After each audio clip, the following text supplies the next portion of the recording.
Hello, hello, hello, and welcome to My Empty Hands, a podcast about the martial arts, typically with a focus on Kempo. As always, I am Reggie Darden, and I have another wonderful guest with me today, CaraMia Pandozzi. Did I butcher that? No, you got it right. Fantastic, fantastic. So yeah, we are going to get into her story of how Kempo and the martial arts found her.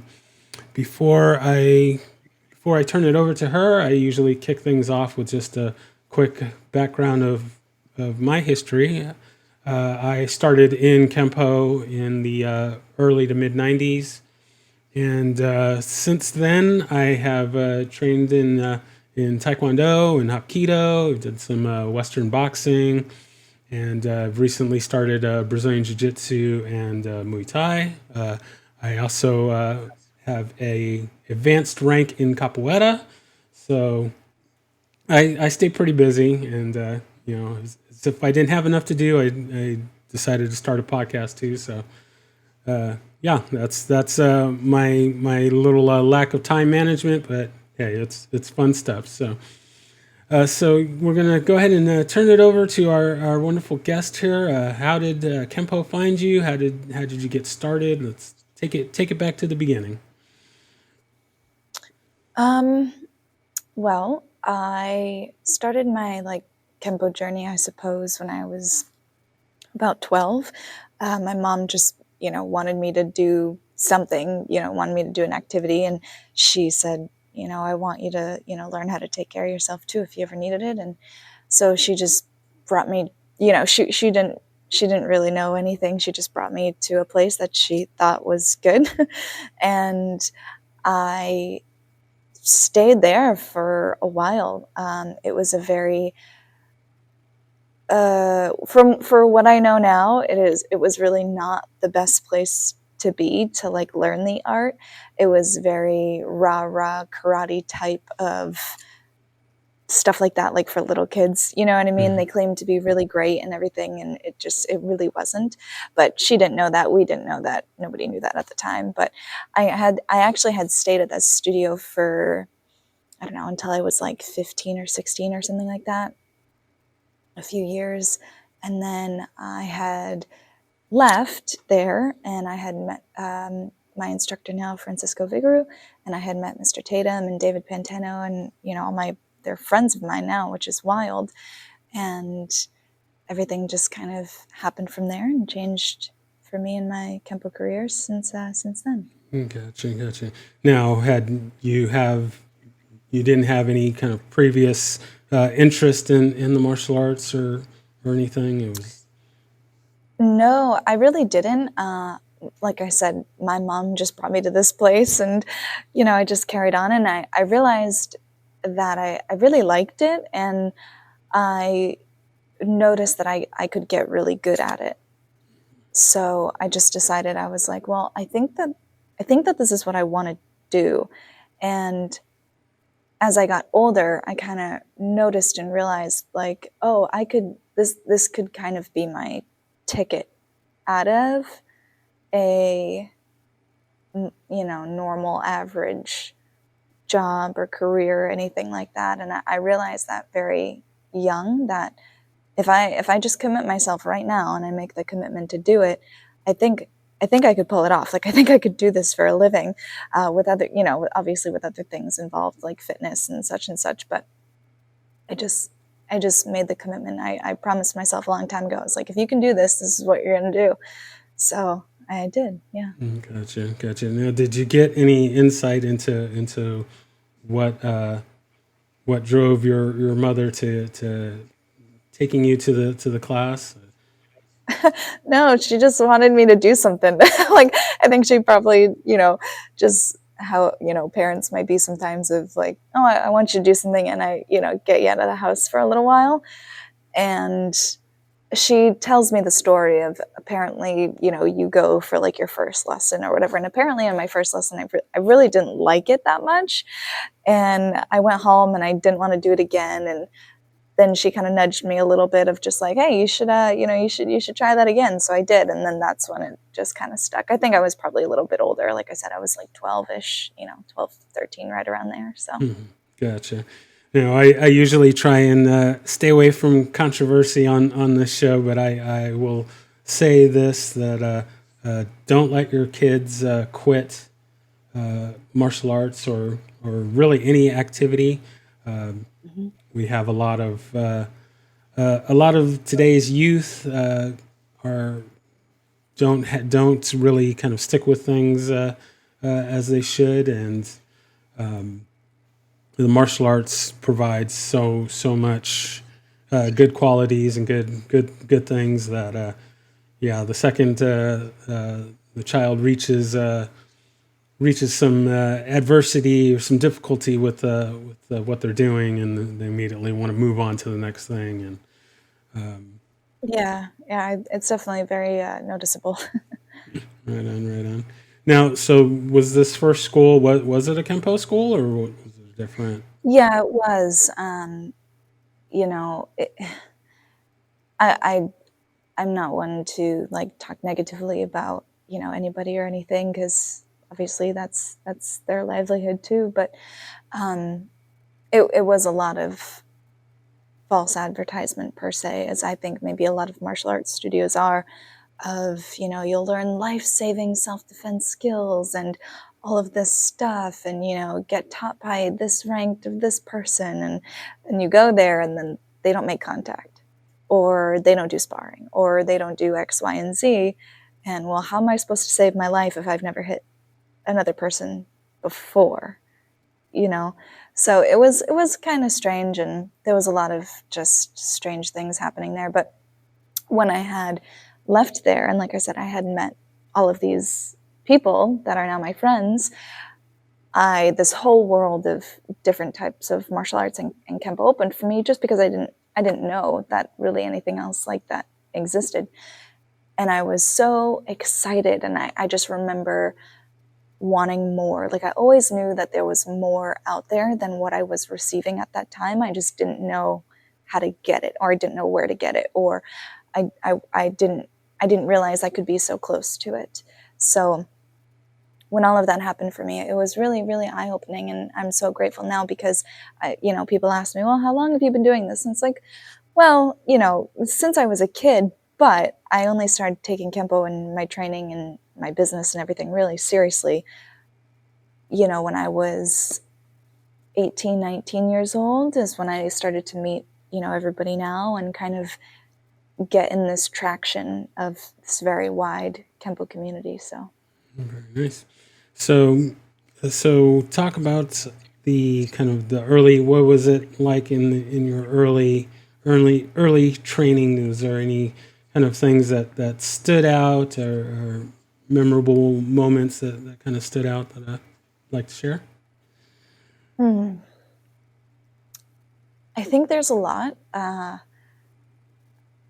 think one of the bigger things that definitely stands out for me, like I had stated earlier, is the day that I had gotten to meet Mr. Tatum was a really big deal.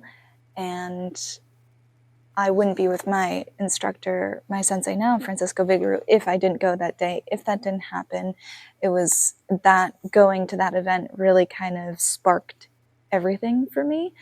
So that's definitely something that stands out as well, and getting to go to his school and everything like that. So that was really awesome. And I had quite a few people in my life during that time of just like training partners. That was really super fun because I had like this tiny little space of my own, and I just kind of started out, and it was super fun. Like, there were things like that that really made it, a lot of the hardships throughout it, like super worth it. And yeah, I mean, just a lot of growing pain in that. Very nice. So you you get bitten by the bug early on. Uh, when did you get into the teaching side of it? Mm. I had always kind of been teaching per se, when I had left that studio and then I was kind of like, didn't know where to go or didn't know what to do, I found a few Kempo studios near me in the area that I would go and I would train and then I would help teach and, whatever. But nothing really like stuck for me. So I was always kind of teaching. And then, I was, like I said, I had this very small space. It was actually in my dad's garage, his automotive garage. And it was only like 200 square feet, so I didn't really have a lot of space to do anything, but I would teach my friends what, my knowledge was at the time. And then, yeah, when I met Francisco and started learning under him, then I would come back from traveling from there and teach my students kind of like how I do now. Mm-hmm. So I was always kind of teaching. I didn't realize, and honestly, I don't even know. I think it is, but I never sought out to be a teacher. It just kind of happened that way.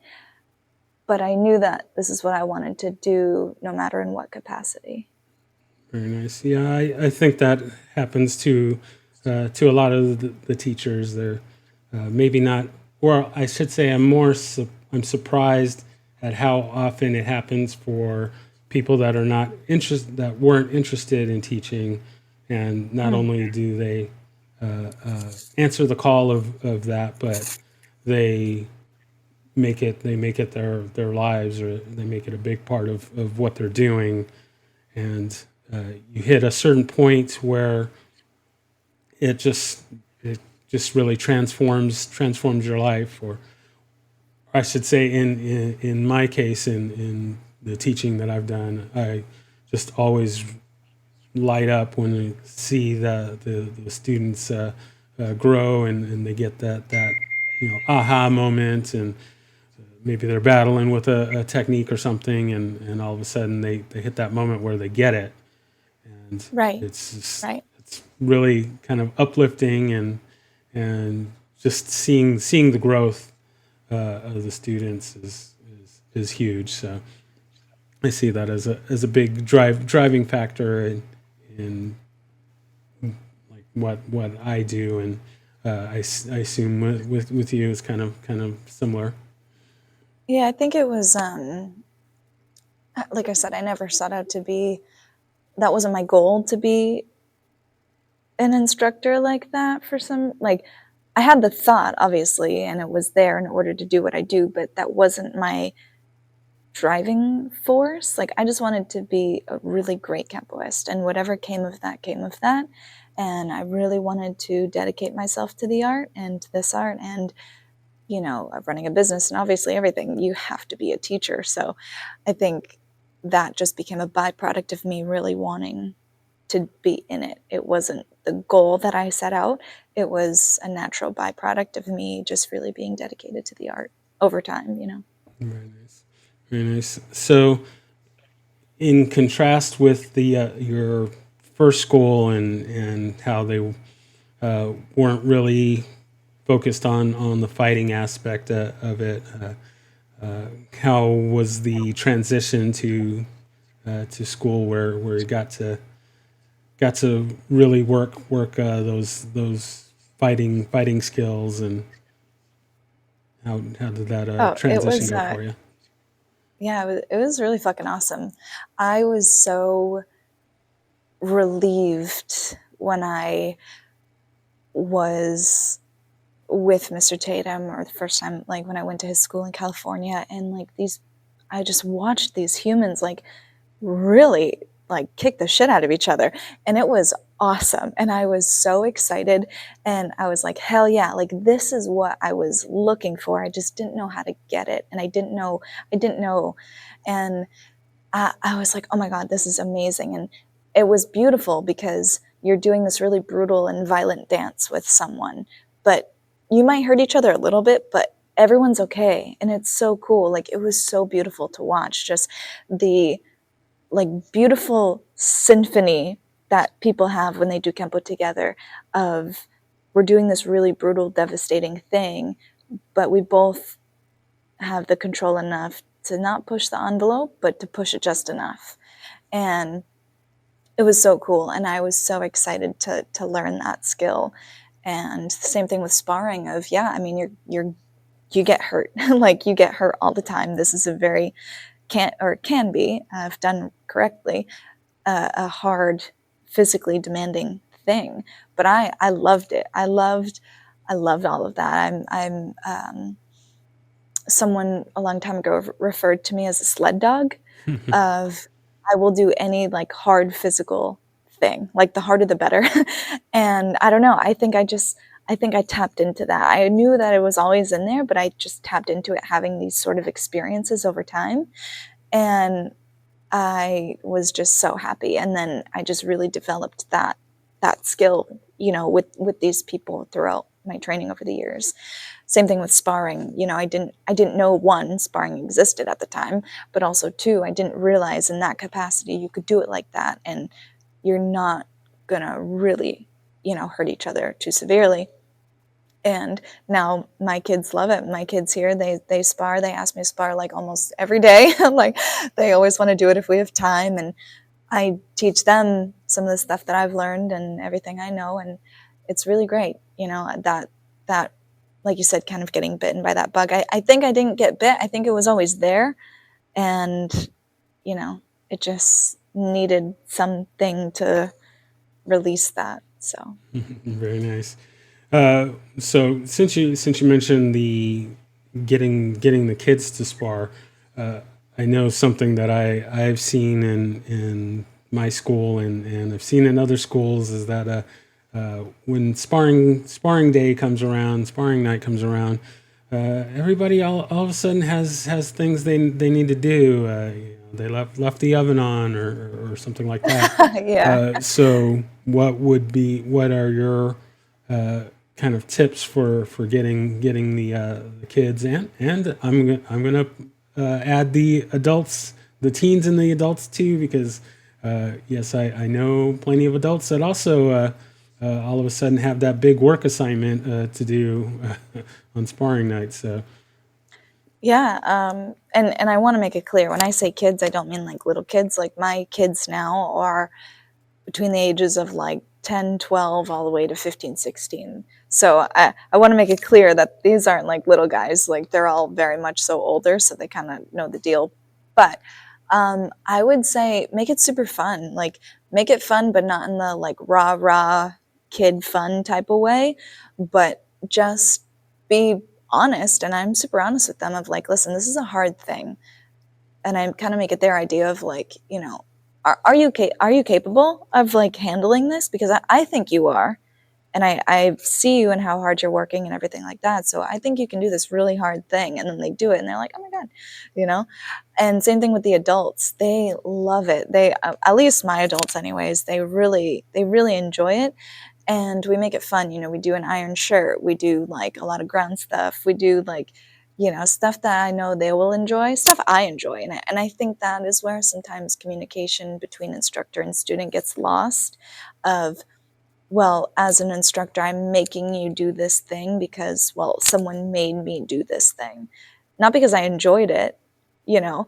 And with my students, there are times, yeah, of course, we all have to do stuff we don't want to do, rightfully so. But I enjoy doing these things. I enjoy sparring. I enjoy doing X, Y, and Z. I enjoy doing Kempo basics and forms and all of this stuff. So if I enjoy doing it, I want to present it in a way that will make you enjoy it as well. I think sometimes I've seen a lot of, in the Kempo world, a lot of just the attitude of, well, I'm sensei, so do what I say. And I don't know. I don't like that. I don't think that that's cool. I don't have that type of relationship with my students, adults or teenagers. We're all pretty equal. I just happen to be doing this longer than you. There's really, they all respect me. They all listen to me. It is so rare that one of my students kind of maybe gets out of line or like is a little aggressive or like, whatever. But I'm reasonable enough to just understand, like, people are people, man. Like, people are people. And they're learning too. Like, they're learning how to be in this sort of thing too. And we're all just doing the same thing. I want to know more. I want to learn more. And so do they. I'm just a few steps ahead of them. Very nice. Yeah, I always scratch my head for uh, instructors and teachers, whatnot, that feel that they've reached the end, so to speak, and they know it all. I mean, just with Yeah, any there's art, quite a few of them. yeah, um, there's so much to learn that you can't learn it in one lifetime, and we're always a student. I don't care how long you've been training. You're still always there's always something new to learn, and and be able to refine the things that you do know. And so just being, oh well, I'm top of the mountain and y'all should bow before me. I've never been a fan of that, and Yeah, me either. so very nice. So so with your training, have you done any competing at all? Very minimal. Again, that was just not really my thing. Again, it was just a byproduct of doing this. I've competed a little bit over the years. Um, yeah, I mean, it's fun. It's cool. It's definitely an experience, everyone should have maybe, just a couple of times just to feel the feeling of what that is. I also never played a sport as a child or as a teenager. I was never in any sports. So maybe tournament to me was the equivalent of, competing in a game to win. I didn't have that experience. So Kempo was it for me. So maybe like I said, competing was just filling that gap. But yeah, I have competed. I've competed let me think here, at the IKCs a few times, I think maybe once or twice when they were around my area. I also competed at an event in England twice, I believe. And yeah, very, very minimal things. Hmm. And just in sparring, or did you do any other divisions? I did, it was primarily forms I competed in. That was kind of what I really liked. And I, yeah, I just really enjoyed that. So that was primarily what I had competed in. Hmm. And what was your go to form? Oh, I couldn't tell you now. I couldn't tell you what I did then. Maybe it was like long four, long five, something like that. I think I did long form four at the IKCs many years ago. I really couldn't tell you. That's honestly a Oh, no, guess. that's fine. That's fine. I only did a handful of tournaments and just sparring, and pretty sure I got disqualified every single one. So uh, just go to the open tournaments and never. Um, trying to think. Yeah, I don't think I ever been to kind of a strictly Kempo tournament, but yeah, I would get disqualified for head contact, face contact. As my go-to was the old back knuckle reverse punch, back knuckle to the head and reverse punch to the body, and throw that back knuckle out, or do what we called the California blitz, and would do that, and yeah, get that point taken away, get that warning, and just muscle memory, go and do it again, and now it's time Yeah, to. point sparring is hard. I find it very challenging to even want to do that sort of thing because, um, you know, people who really compete in point sparring, like I'm sure that they're great, but you don't have to be great to earn a point. Yeah, Like you can be a great fighter and do point sparring, and that's fine, but you don't have to be good at sparring to earn points, which is wild. So I think that there's a lot of discrepancies or things like that, or like you said, rules that exist that maybe shouldn't, or whatever the case may be. It's the best way, I suppose, to keep score, obviously, and to decide who wins, but it doesn't necessarily mean who's the better fighter per se. It's an interesting thing. It's a challenging thing. Yeah. especially with competition. I truly believe Kempo is and should not really be, or should not have been uh, in competition with other arts. Because Kempo is Kempo, but if I compete against someone in Taekwondo, I'm gonna get literally kicked in the head a whole bunch, but we don't do that in Kempo. Hmm. So it's a very difficult, challenging thing to kind of put on a sliding scale, but we figure it out. We figure it Yeah. Yeah. No, that was the thing when I was young.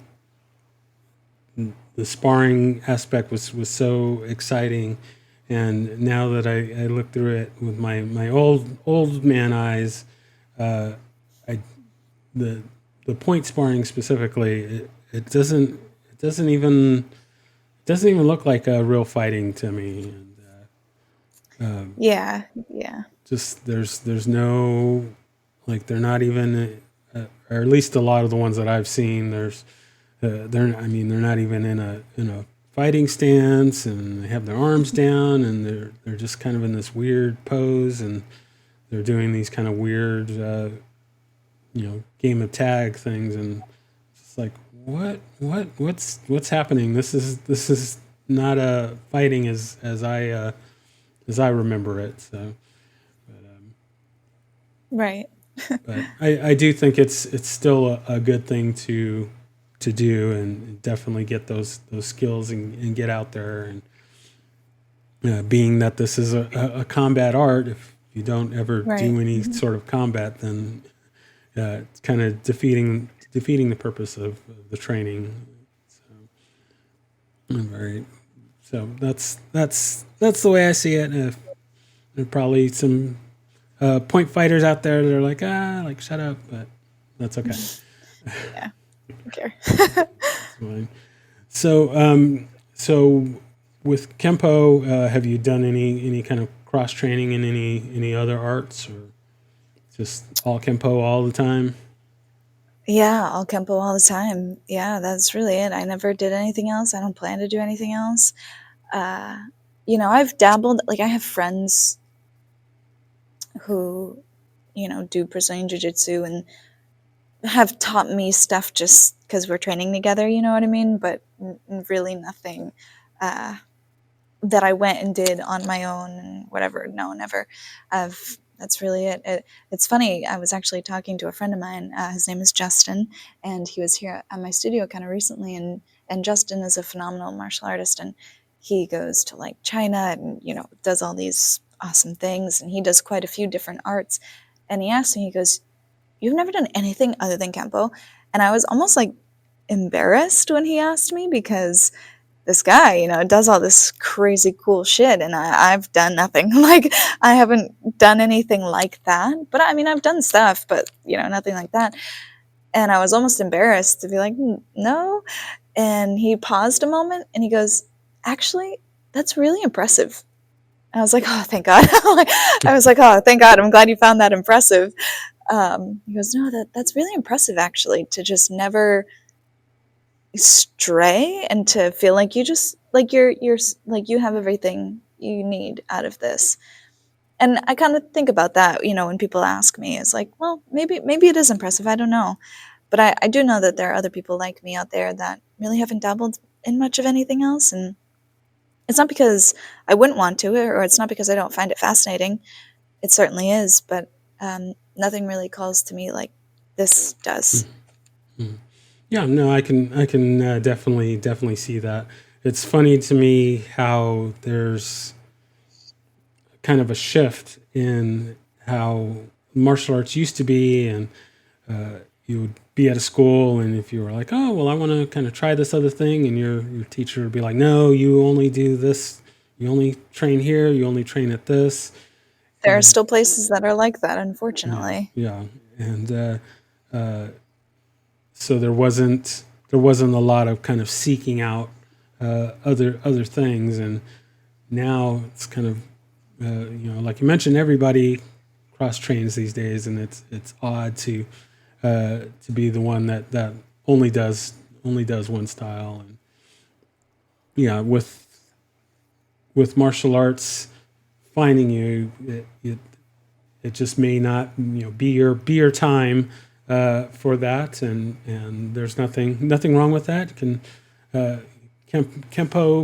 Covers a lot of the bases, so got plenty of tools in the toolbox to work with, and yeah, you have to go with what speaks to you, and if that's just Kempo, that's great, and if it's like me doing a bunch of different arts at one time, probably too much, but that's what's speaking to me right now. Along with my muscles, I went to 6 a.m. jiu-jitsu this morning, so Nice. it's amazing that I'm still upright, but we make it work. So along with the Kempo, or I should say, what other things are you involved with, whether they be related to Kempo or not related to Kempo? It's kind of what other things do you have occupying your time these days? Uh, Really nothing. It's pretty much just this all the time. Being a business owner, it is challenging to find time, really, because I don't get to just be here and train all day. I wish I could, but unfortunately, I can't. I do train a lot, but even on days that I'm here all day from 9, 10 a.m. until 9, 10 p.m. is like I haven't gotten to train all day, and people are like, "Well, you own a studio, right?" And it's like, yes, but there are so many more things that need to come before me that day. And whether that be other people or social media or editing or posting or errands, or the list goes on and on of what needs to be done in a day to keep a facility going, at least now, because social media and everything does play such a huge part in it, where I think many years ago it wasn't as important. You basically just put an advertisement somewhere, maybe, and people just showed up and you didn't really have to do anything else. But now we have to do that. So as far as other things that occupy my time, it's basically just this. Yeah, it's basically just this, really. Gotcha. So the transition from quote unquote being the full time student to the instructor, the leader, the head honcho. How has that transition been going for you, or kind of things that maybe you wish you had done differently, or Yeah, I don't really think I wish I would have done things differently, because if I did, then I wouldn't be in this position. So as far as that, I don't really think so. But I did find myself many years ago when I first started, like I said, of all of the slew of responsibility that came that I was just unaware of, was certainly a culture shock of just like, oh shit, I have to do everything. Like, when I'm done, I don't get to leave and someone else does the cleaning and the this and the that and everything else. I have to do it all. So it definitely just, I didn't mind though, and I still don't mind. I've now in my business gotten to a point where I'm so beyond grateful and humbled and lucky. I now have a few more people that are on my team. So it does feel really nice. I do the majority of everything because I want to make my instructors' lives as easy as possible. But I do have now people that are such a huge help, to me. So that feels really nice. so to kind of jump back on the instructor part of it. So for Hmm. me, I am kind of quote unquote new to teaching the Kempo side of things. I've taught capoeira for a lot of years, so I'm not a new teacher, so to speak. But I'm curious what advice would you give to a new instructor, or maybe somebody that's thinking about getting into teaching? What kind of advice would you give them in pursuing that? Really know your shit. Really know your shit. And I say that because, in my experience, Kempo is very political and it's very mean. And it's a very mean community, unfortunately. It's not always as kind as you and I are. And it's very mean and it can be very brutal. And the best defense, no pun intended, or the best weapon you can have is your knowledge. The best thing that you can have is your knowledge, because nobody can take that away from you. And only it's a self-educating thing, right? Same thing with maybe capoeira or Brazilian jiu-jitsu or whatever. It's a self-educating thing.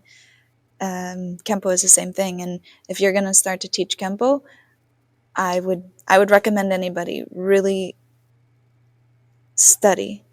And by study, read whatever material you want, read whatever books you want, whatever you feel will help your education in the Kempo world, and study with your body.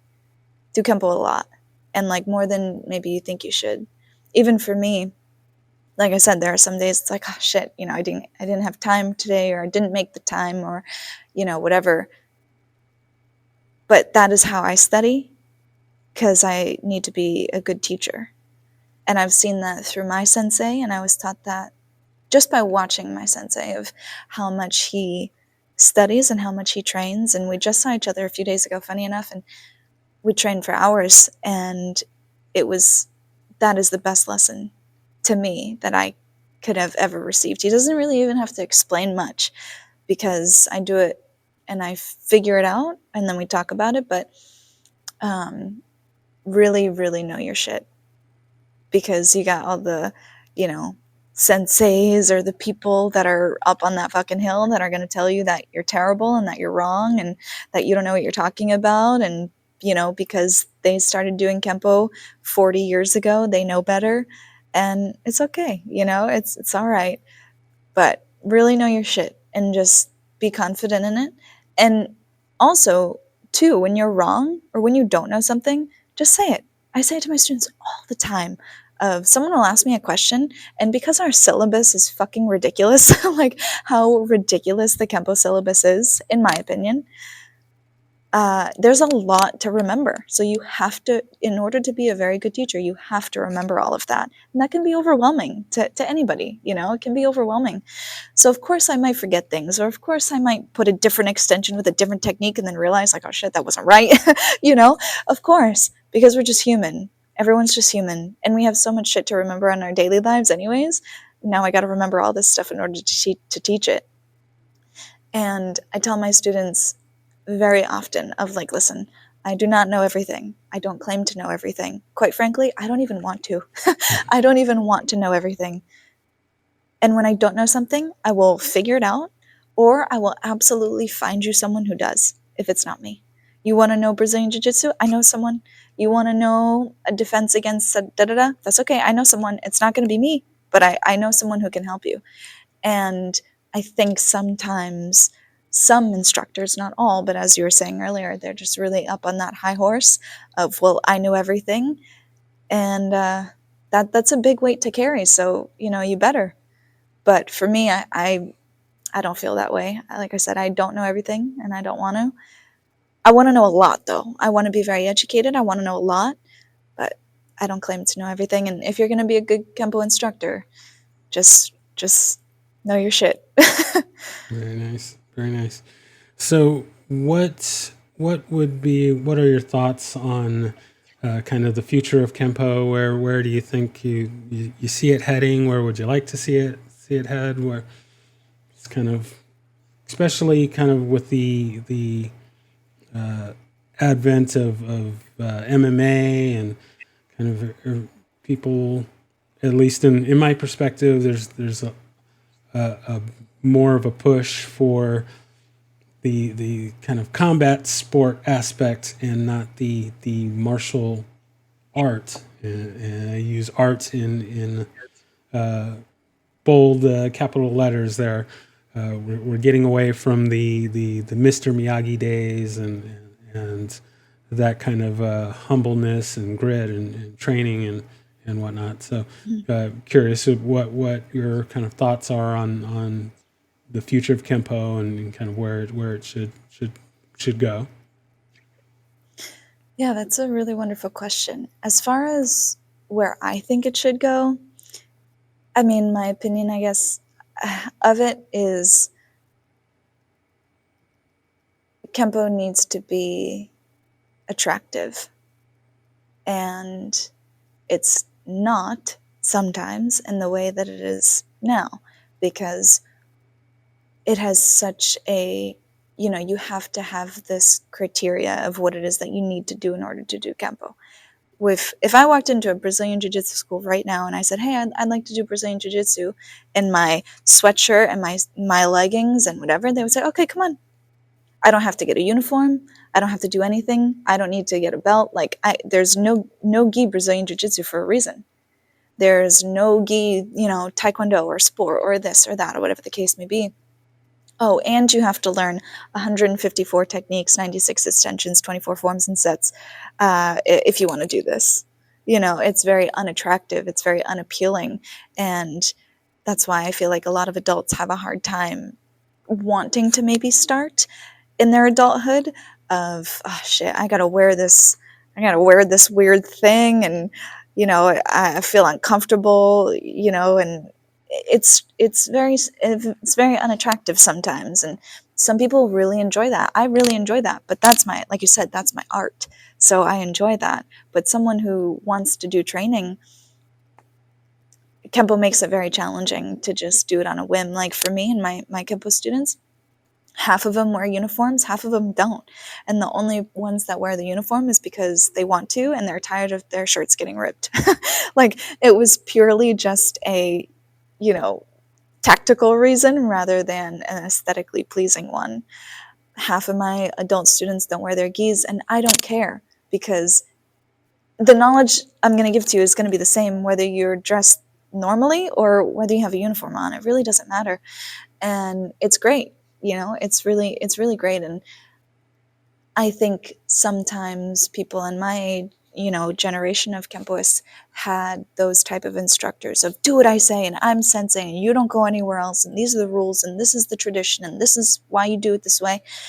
And that now gets passed to us, and it makes it very, hard. And that's why I think some of the time Kempo can be very unattractive. And when you see people in Brazilian Jiu-Jitsu or MMA or anything like that, it's like, man, it's so relaxed.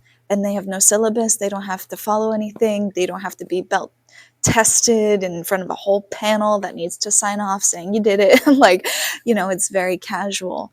It's attractive. It's very, appealing to the eye because anybody can do it.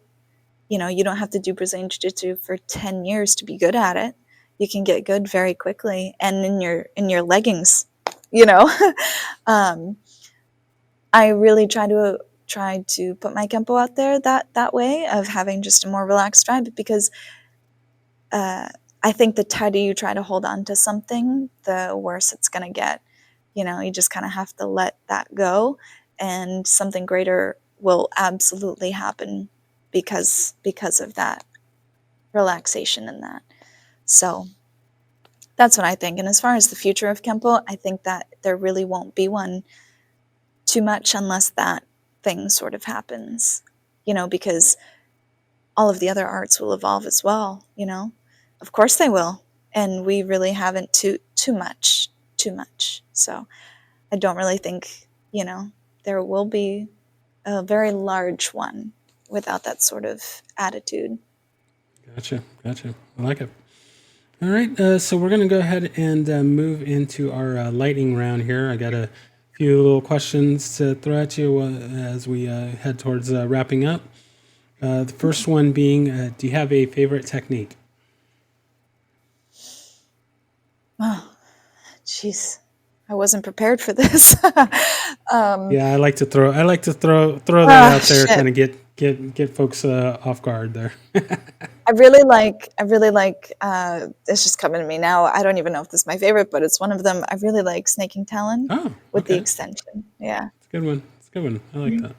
Always mess it up on the second side. So, Yeah. but I think everybody does that, or I should say, everybody that does second side. For those that don't do second side, don't hate me. Don't send me angry letters or emails or whatever. Yeah.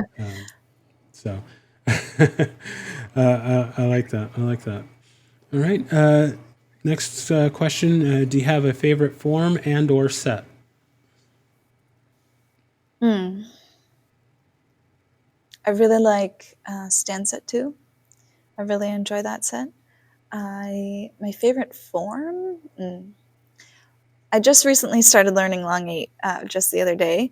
So that might be one of my new favorites. But for an entire form that I know, I would probably have to say long 6. Very nice. Very nice. Very nice. That's something that I've been surprised about on this since doing this show is the stance sets are get a lot of love. A number of Mm. previous guests have mentioned stance set, so I like to hear that. Very nice. All right. Next question: do you have a favorite weapon? Well, again, learning long 8. Definitely knives are super fun. It's just fun. Like, there's nothing really about it. It's just fun. I learned long 7, and the sticks were my favorite at the time, and now moving on. Uh, but yeah, I think probably that long 8. Yeah. Very nice. Very nice. All right. Final question: if there's anyone that you could train with, living or dead, fictional or non-fictional, who would that be? Well, I should say, besides Ed Parker, since this is a Kempo podcast, who would you like to train with? Did you assume that was going to be my choice? Well, when I first started asking the question, this being a Kempo podcast, a lot of people said Ed Parker, and I realized, oh well, that's going to be too easy. So Yeah. whenever I talk to a Kempoist, then I take Ed Parker off the table. So got to make you work Okay. for it a little bit. Yeah. Um, Dead or alive? Dead or alive, fictional or non-fictional. And you Okay. can also include those that you have trained with before. Those are on anyone ever, anywhere. That they're all game except for Ed Parker. Okay. Um, I kind of have two Oh yeah, answers, but I don't no, know we if can. two is allowed. You're there are no rules here. You can put in as many folks as you want.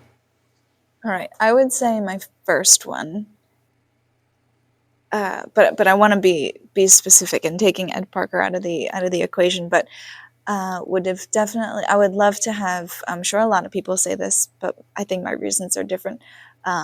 I would have really loved to do to train with Bruce Lee. And I'm not a Bruce Lee fan in the sense of movies and this and that. Like, oh, Hmm. I don't care. I don't care about that. What I'm so curious of and why I wish I could do that is purely because like he did something that set him apart. And he did a thing that nobody else could do or was willing to do. And also, yes, I mean working alongside Mr. Parker as well. But he set the status of what martial arts would continue to be and what it would look like, and the nitty gritty of how he did it. What was he doing? His training, his diet, his nutrition, his sleep, like that nitty gritty of it is something I would be so curious about and wish, we could find out one day. And I know that people have released like his handwritten workouts and stuff, and that's cool, but that's not him doing it. I wish I could see him do it. I want to talk to him about doing it and why those specific things to kind of set this, standard. Um, and then my second one, my second one, I've met her, but I obviously couldn't have met her in the past, but my second one would be Diane Tanaka, Oh, yes. who is a female Kempoist. Like I said, I've met her I actually met her at the IKCs that I had competed in. And Diane Tanaka now has really pulled away from Kempo and has moved away from Kempo, which is fine.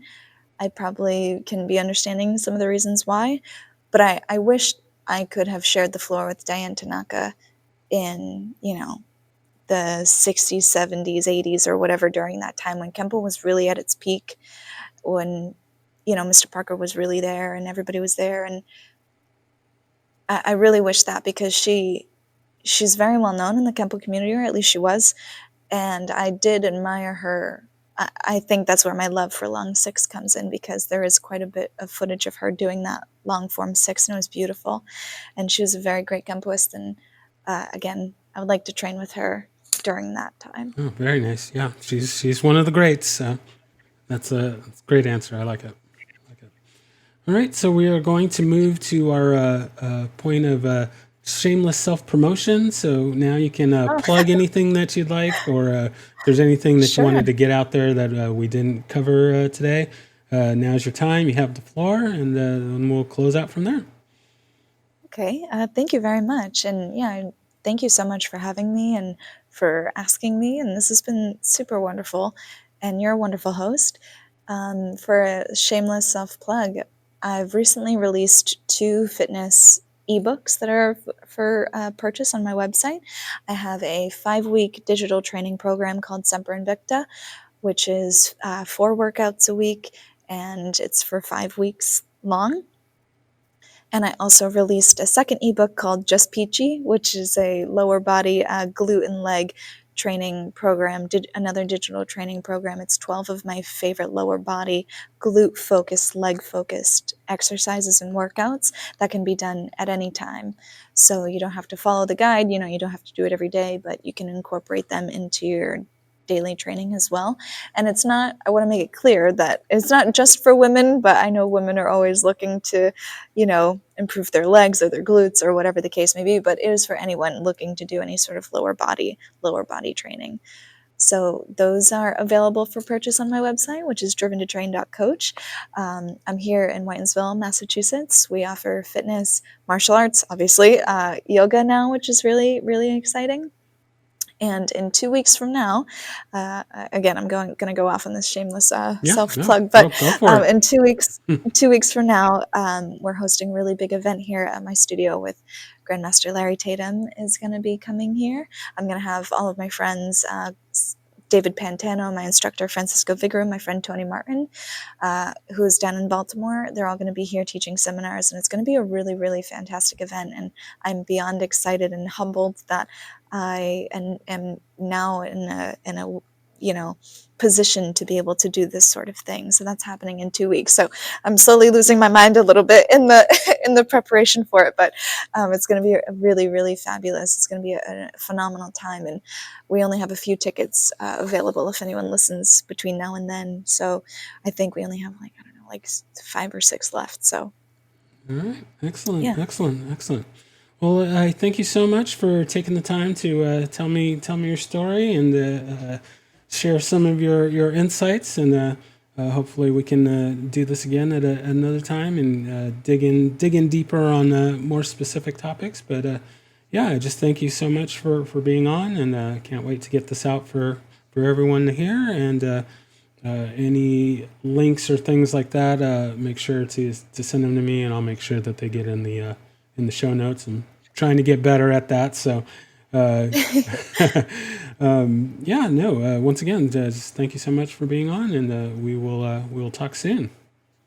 Yeah, thank you so much for having me, and I definitely look forward to doing it again. Thank you for listening to My Empty Hands.